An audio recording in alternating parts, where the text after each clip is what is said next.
They believe only in autocratic behavior, autocratic decision-making. They don't believe in any compromise or any discussion. That's tyranny, is it not?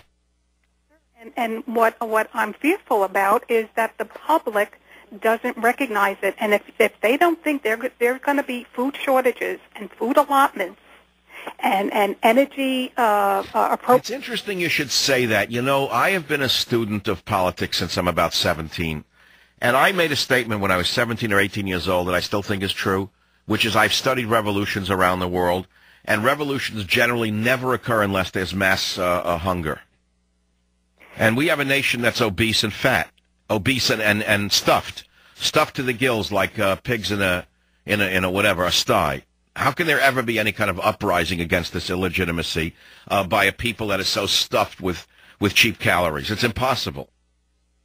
Corn syrup and the products that they're putting in the foods. But when you go around the country and the world and you see the horrific climatic changes with the weather, that the crops are failing because of floods, they can't grow it. Eventually, when we run out of money and they debase our dollar and it comes down to the government will allocate, I don't think it's more than 10 years away. Well, we're projecting a nightmare scenario. It's almost like Y2K. I don't see us giving up the wheat fields, do you? I see the government taking over, just like they did with the. Well, Stalin took over the farms from the kulaks. They were the capitalist farmers of Russia who were producing food and making a living and feeding the Russian people.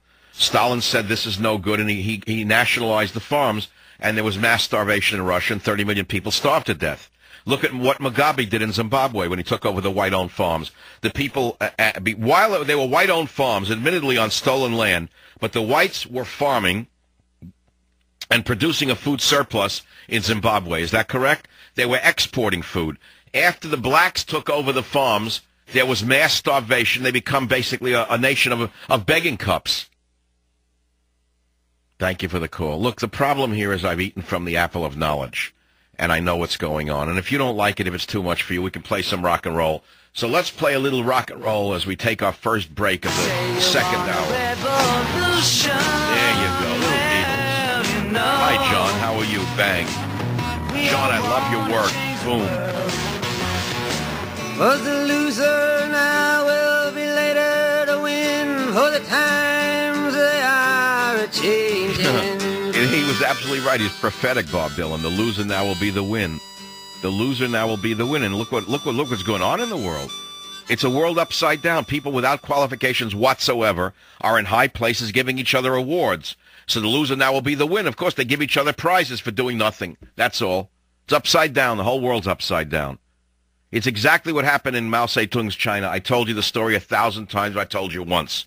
After Mao Zedong, the mass murderer, took over China, he went into the hospitals. I'm giving you an example of the medical system. And he took the surgeons out of the surgical wards in China, and he put them in the laundries and made them into laundresses and launderers, if he didn't outright kill them for being counter-revolutionary. And he took the dumb, illiterate peasant women who had worked in the laundry and turned them into the medical doctors. And he said to them, "Sister, you are now a doctor." And if they said to the cadre, the head of the cadre, but I don't know anything about medicine, they would shoot her for being a counter-revolutionary. So if you tell me we're not going through a Mao-like revolution in the United States of America, is because you're an ignorant moron that doesn't understand the first thing about history. Nothing about history.